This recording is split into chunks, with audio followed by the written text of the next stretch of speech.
আসসালামু আলাইকুম, welcome back to my channel easy cooking BD. আজ আপনাদের সামনে শেয়ার করছি আম কাসুন্দি রেসিপি। পারফেক্টভাবে বাড়িতে এটা খুব সহজে তৈরি করে নিতে পারবেন। গ্রীষ্মকালে কাঁচা পাকা আম বলেন, এর কাসুন্দির চাহিদা কিন্তু অনেক, তাই বাড়িতে স্বাস্থ্যসম্মত উপায়ে তৈরি করে নিতে পারেন এই আম কাসুন্দি রেসিপি। চলুন রেসিপিটি শুরু করা যাক।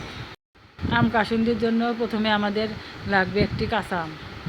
আমটা আমি কেটে ধুয়ে একদম পরিষ্কার করে নেব। আমটা ধুয়ে ছোটো ছোটো টুকরা করে আমি খুব সুন্দর করে পরিষ্কার করে নিয়েছি। এখন এরকম সাইজ করলে ব্লেন্ড করতে সুবিধা হবে। এটাকে আমি একটা সাইডে রেখে দিচ্ছি। নিয়ে নিচ্ছি মেজারমেন্ট কাপের 1 কাপ সরিষা। আমি এখানে কালো সরিষা নিয়েছি। আপনারা এখানে সাদা বা কালোটা দুটো ইউজ করতে পারেন, আবার দুটো একসাথে মিক্স করে ইউজ করতে পারেন। দিয়ে দিচ্ছি পানি। আমি এখানে বারবার পানি বদলে খুব সুন্দর করে সরিষাটা ধুয়ে নেব। সরিষা ধুয়ে নেওয়া আমার হয়ে গেছে। এতে অ্যাড করে দিচ্ছি কিছুটা আদা কুচি, 4 টুকরা রসুনের কোয়া, 2টো কাঁচামরিচ।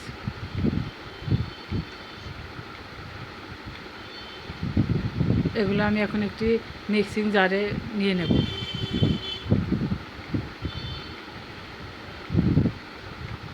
অ্যাড করে দিচ্ছি আম কুচি।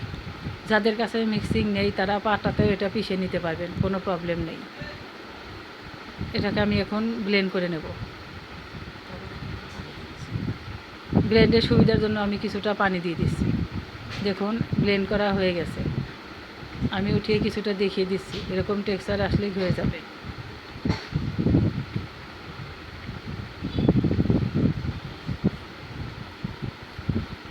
আমি এখানে কড়াইয়ে কিছুটা পানি দিয়ে দিয়েছি। এখানে আমি আম কাসুন্দির মিক্সারটা দিয়ে দিচ্ছি। খুব ভালোভাবে একটি টেসলা দিয়ে নেড়ে চেড়ে মিশিয়ে নিতে হবে, যাতে পুড়ে না যায়।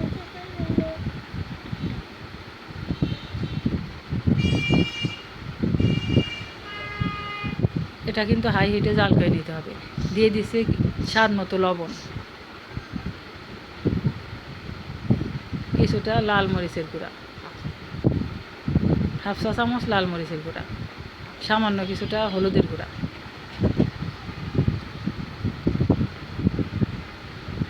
আবার একটু নেড়ে চেড়ে মিশিয়ে নিচ্ছি। খুব সাবধানে নাড়বেন যেন পুড়ে না যায়, পুড়ে গেলে টেস্টটা ভালো আসবে না। দিয়ে দিচ্ছি 1/3 কাপ চিনি। আবারও নেড়ে চেড়ে জাল করে নিচ্ছি।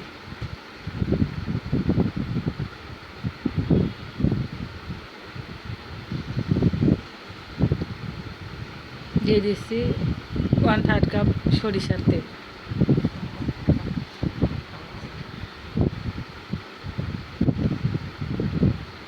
আবারও নেড়ে চেড়ে মিশিয়ে নিচ্ছি। দিয়ে দিচ্ছি 1/3 কাপ সাদা সিরকা বা ভিনেগার।